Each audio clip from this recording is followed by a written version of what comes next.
Okay, Tuesday, 16th of June 2026. So, Adrian's daily vlog, sharing smart stuff men should know. Get as much Bitcoin as you can hold safely, patiently, and without making your present life fragile. Now, this came about after a bit of strategizing and thinking and imagining and planning. Get as much Bitcoin as you can hold safely, patiently, without making your life fragile. Meaning,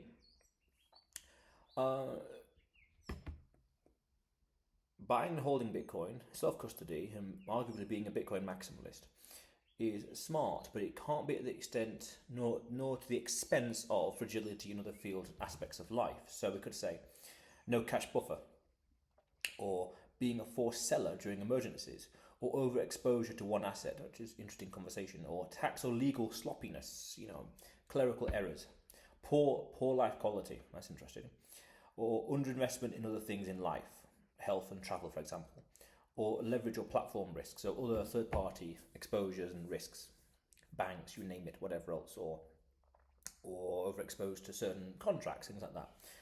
So I did a video 2 years ago talking about how our lives will be measured and judged by one number in the end. You know how people's lives are summarized in an obituary. It'll be how much Bitcoin did this person acquire over their entire life. It'll be summed up and simplified into that one little number. Callous, but a very streamlined way of looking and measuring people's lives. So then we could say, right, we want to be buying Bitcoin and going to self-custody for sovereignty and protection, but at the same time, not at the expense of other aspects of life suffering. Now, about 2 years ago as well, I had a road trip around Ireland, and I remember talking this is April 2024, doing a few videos about Bitcoin maximalism, and the argument and thesis back then was, because there was a lot of debate about self-custody or not, was you have this Bitcoin, you have this purchasing power, but how are you using it to improve your life, if at all, in some fashion?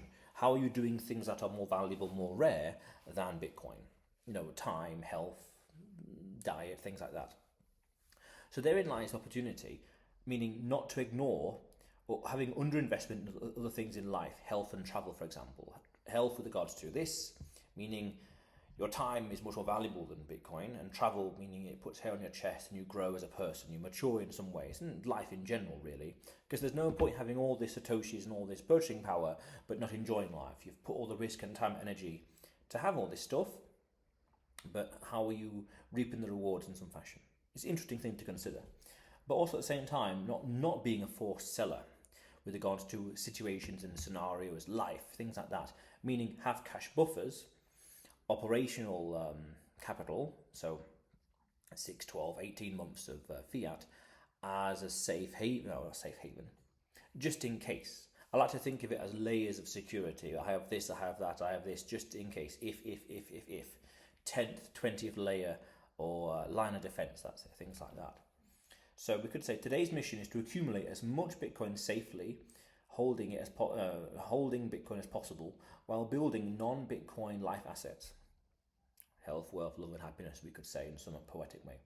Later, as and when Bitcoin reaches major repricing levels, buy or sell or borrow against only a defined slice to create diversified income level. Because it's one thing to get rich, it's another thing to stay rich. Complete different mindset, attitude, risk profile, time horizon, things like that. And notice also it is diversified income capital as well. So we have the capital gains, but where's the cash flow coming from? That's in some way you could say the hodler's dilemma of the day, or of this particular epoch halvening. We have the capital gains, but where's the income coming from? Or even at a deeper level, how do you access those capital gains as tax efficient as possible, as cheaply as possible, things like that? Those are infinite questions. But then going deeper to say, do not make,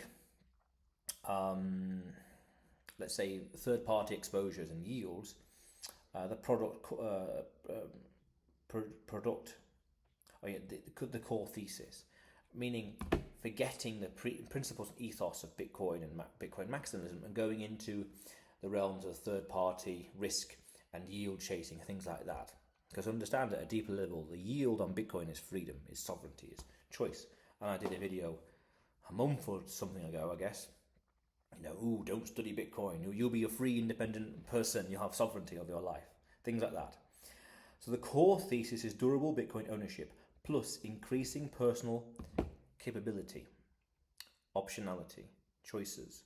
I don't have to do this, and I don't want to do that. I'm not going to do that. I want to do this, and I will do that. Things like that, optionality in life, choices we can say, but also at the same time creating that anti-fragileness that no matter what happens, safe and sound, can sleep well at night. No matter where the price goes, no leverage, no exposure. So materially, it makes a little difference for me. You know, no margin calls, things like that. That kind of lifestyle is priceless with regards to not have to worry about these things, especially when you combine that and compound it with conviction to say, well, this time next year, this time in 5 years, 5 years from now, 10 years from now, it'll be wherever. So I'm not really worried. It's a blip, meaning everything on the short term, next day and monthly and quarterly, we could say in some way, is noise. The long term first principles still count. Therefore, am I worried? No. And it's that level of worrylessness, which is priceless in life. Hence durability. Hence, no matter what happens, it remains easy to hodl. And I use that a bit loosely in a way, but it's a contributing factor to greasing the wheel, so to speak, of hodling with regards to making it easier. How? Engineering. This is on purpose, that's on purpose. No leverage. Staying solvent, staying sovereign. There was a nice mantra that was floating around the Bitcoin space 3 or so years ago. Stay solvent, stay sovereign. Solvent with regards to no leverage, no trade, no minimal or no debt. Solvent meaning I can act. I'm not beholden to anyone.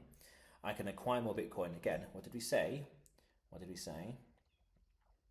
Hold safely, patiently, without making a present life fragile.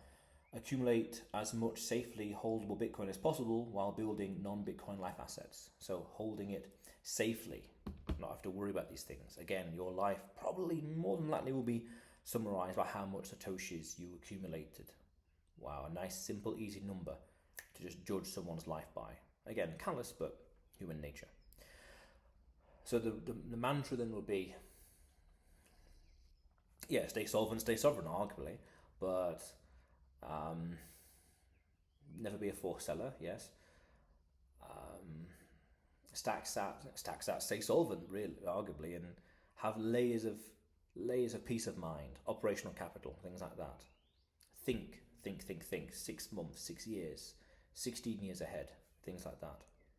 Powerful stuff. But otherwise, Adrian's daily vlog, sharing smart stuff men should know. Subscribe for more, and you will see me tomorrow.